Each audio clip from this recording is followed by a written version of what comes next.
मैं गुजारिश करूँगी, एक बहुत कदावर शख्सियत, आपका खानेवादा सदियों से अदब और सकाफ़त से जुड़ा हुआ है, बहुत बड़े स्कॉलर हैं, कई किताबों के मुसन्निफ़ हैं। जनाब फ़कीर एजाज़ुद्दीन साहब तशरीफ़ लाएँ और अपना कलीदी मकाला पेश फरमाएँ।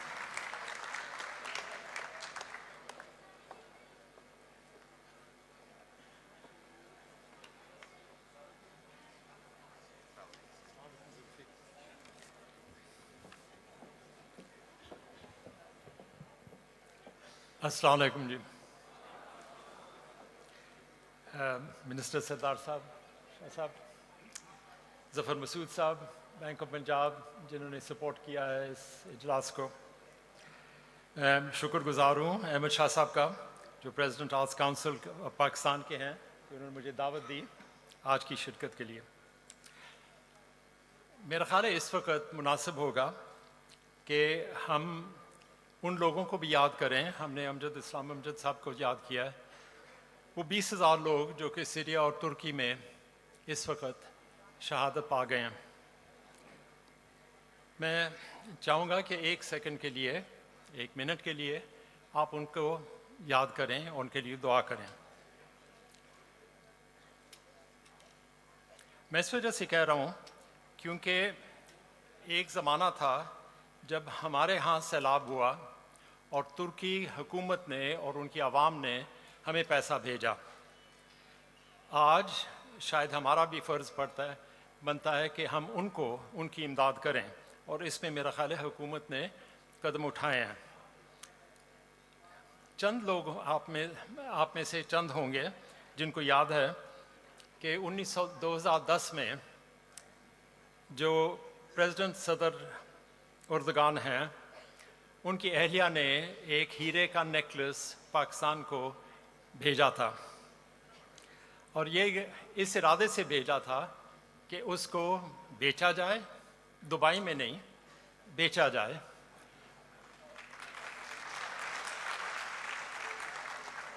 और वो पैसा फ्लड विक्टिम्स को दिया जाए।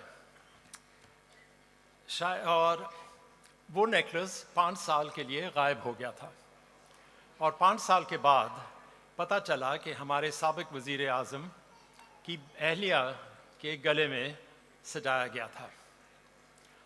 वो फिर शर्म के मारे वापस किया गया। तो मेरी एक इल्तिजा है कि शायद वही वज़ीर आज़म की अहलिया अपने ज़ेवर को अब तुर्की भेज दे।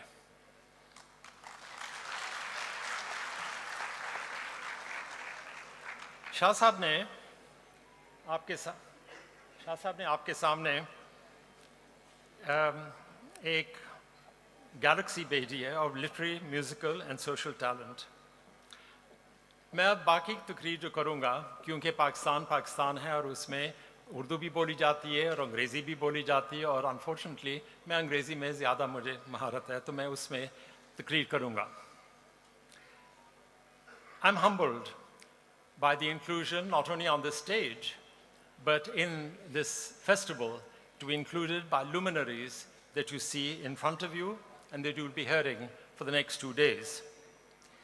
It reminds me of an incident that occurred when I was traveling to Islamabad. I happened to be in business class. A very expensively dressed lady came and sat next to me. She was heavily perfumed, and she looked at me and lowered her designer glasses, and she said, "Are you someone I ought to know?" To which I replied, "Madam, don't waste your time on me, I'm a nobody." So what is a nobody like me doing amidst such a constellation of talent? My only qualification, I suppose, is that I've written a number of books about our country. And I was once asked by an interviewer, how many books had I written? तो मैंने एक जवाब में कहा 22, और फिर मैंने उनके जो मौजू थे उनको समझाया कि मुसव्वरी पर थी, तारीख़ पर थी, सिखों की तारीख़ पर थी, सियासत पर थी, US पाकिस्तान रिलेशंस पर थी, और डॉक्टर हेनरी किसिंजर का जो खुफिया सफ़र था 1971 में, जुलाई के 71 में चीन जब गए थे पाकिस्तान के ज़रिए, तो इन सब पर ये मैंने किताबें लिखी हैं। ओह, उसने जवाब में कहा, मुख्तलिफ मौजू। मैंने कहा, जी हाँ, क्या आप एक मौजू पर तवज्जो से काम नहीं कर सकते? So over the next few days, you'll hear a galaxy of speakers who'll talk about their art, reveal their craft, and demonstrate their genius. Not many of you may know that in the last century, पिछली सदी में, in 1967 to be precise, Anwar Maqsood Saab and I were colleagues together in the Investment Corporation of Pakistan. मैं वहाँ finance manager था और अनवर भाई एक banking trainee की हैसियत में आए थे। उसके बाद हम दोनों ने फाइनेंस छोड़ दिया और हम सहाफ़ी बन गए और आपकी you became a playwright, a broadcaster, and a genius. So I'm honored that after all these years, almost a century later, I should be standing on the same stage as Anwar Maqsood. उनके जो place हैं वो आप वाकिफ़ हैं उससे, पौना 14 अगस्त और सवा 14 अगस्त। अगले 10 मिनटों के लिए, 7 मिनटों के लिए मैं आपसे बात करूंगा। उन्होंने तो पाकिस्तान का जिक्र किया उन दोनों प्लेस में। मैं आपसे मुखातब हूँगा कि मेरा क्या पाकिस्तान के मुतल्लिक़ ख्याल है। For me, Pakistan is a living, continuously evolving experiment in the two-nation theory. And let me explain what I mean by that. After independence, we became one country with two separate nations, the Eastern Wing with its own culture, language, and ideology, and here in the West, a loose confederation of socially disparate provinces, each with its own subculture, local dialects, and provincial pretensions. After 1971, the 4 provinces of West Pakistan became a residual Pakistan, but with 2 separate nations, Mr. Zulfikar Ali Bhutto's Pakistan People's Party and the rest. One strata enjoyed the benefits of roti, kapda, and makan, and the lower strata is still waiting for his successors to redeem Mr. Bhutto's promise. General Ziaul Haq's tenure reminded us that there were 2 nations. One had its capital in Rawalpindi and the other one in Islamabad. Today, we are again 2 separate nations. Mr. Imran Khan's populist Pakistan Tehreek-e-Insaf and the rest. Wasn't it Khalil Gibran who wrote, "Pity the nation divided into fragments when each fragment deems itself a nation"? Their state of implacable confrontation between our various provinces reminds me of something I read in Dr. Ambedkar's book, Pakistan or Partition of India. It was published in 1945. I'm not sure how many of you know, but Dr. Ambedkar was the leader of the Harijans, the untouchables in India, and later the moving spirit behind the Constitution of India.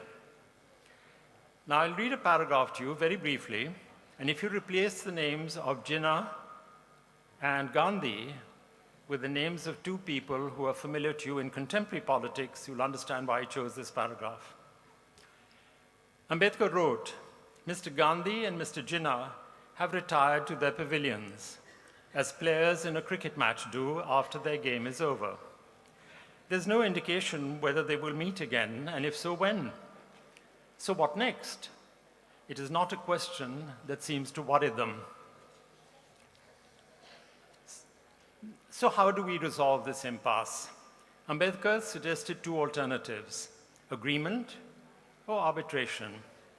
Agreement, he argued, is the result of negotiations, of give and take, not surrender by one side to another. Arbitration is what our political parties call intervention by a neutral umpire. The two-nation theory applies equally to our religion, Islam. We have 2 major sects, Shia and Sunni. The rest, represented by the white panel on our flag, don't seem to matter anymore. We have educationists, and I was the principal of Aijazuddin College, so I am saying this, मैं दावे से कह रहा हूँ, We have educationalists who have forgotten the commitments contained in the 18th Amendment to our Constitution, which we passed with great fanfare in 2010. It legislated that there would be recognition of every children's right to education, and that the provinces will provide a constitutional guarantee of free and compulsory education to all girls and boys up to the age of 16. It also suggested that the curriculum, syllabus, planning, policies, centers of excellence, and standards of education will be the responsibility of the provinces. So where are they, and in which province? We need to acknowledge that our economic reality contains two nations, the privileged haves, and the struggling have-nots. And it's not inconceivable that sooner, if prices continue to rise, the have-nots will revolt against the haves. We're governed by two nations, one civilian and the other in uniform. Each has its own laws. Each has its own laws, its own economy, its own budget, and its own foreign policy. And as the recent funeral of a former president has shown, one nation chooses to bury its dead with full military honors, while the civilian leadership of the other part of the country, another nation, chooses not to send any representative to the funeral. The late Queen Elizabeth was luckier than President Musharraf. But then again, we do this to all our incoming and departing leaders. And to quote Gibran again, pity the nation that welcomes its new leader with trumpeting and farewells him with hooting. The only time we do act as one nation is on occasions like these, organized, for example, by Dr. Shasa. They remind us at such gatherings we should rise above the divisions of politics, economics, and provincialism. We should subordinate ourselves to the supremacy of art, culture, and literature. So why are such gatherings important for creative minds like ours? Muhammad Asad, a Jewish convert to Islam, who translated the Holy Quran and later represented us at the United Nations, provided an answer of sorts. He mentioned that writing is like throwing a pebble into a well. He longed to hear the sound of it reaching its destination. Such gatherings give us a chance to hear the pebble we throw into the dark to reach its destination. You, the audience, are that well, the destination, and your response is the sound we crave. For those who want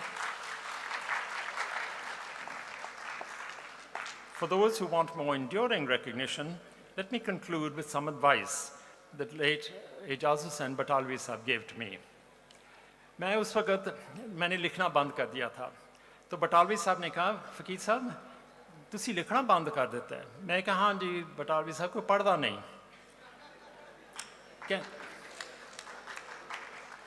कहते ने सही कह रहे हो, Shakespeare ने भी यही गिला सी। फकीर साहब तुहाडा काम है लिखना, पढ़न वाले पैदा हो जाएंगे।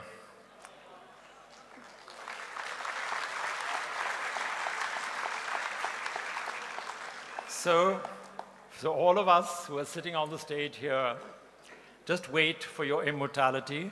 It is yet to be born.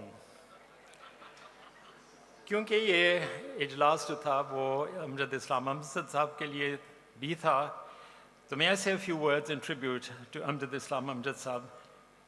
These words of his are from his anthology, जिसका जिक्र किया था आरिफ साहब ने, Light of the Shadows, जो अंग्रेजी में तर्जुमा किया था उनकी नज़मों का। उन्होंने मुझे इसी हॉल में 1 साल कबल मुझे वही किताब इनायत की थी, जिस नज़म का ज़माने मुख्तसर है और उसका अंग्रेजी में तर्जुमा करूँगा क्योंकि I thought it caught the spirit of what I wanted to convey. It's called The Wind Cannot Read. I had installed several signboards carefully throughout the garden. I planted signs, don't pluck flowers. I didn't realize that the wind cannot read. Amjad Bhai, not only the wind, but even death seems illiterate to have taken you away from us. Thank you very much indeed.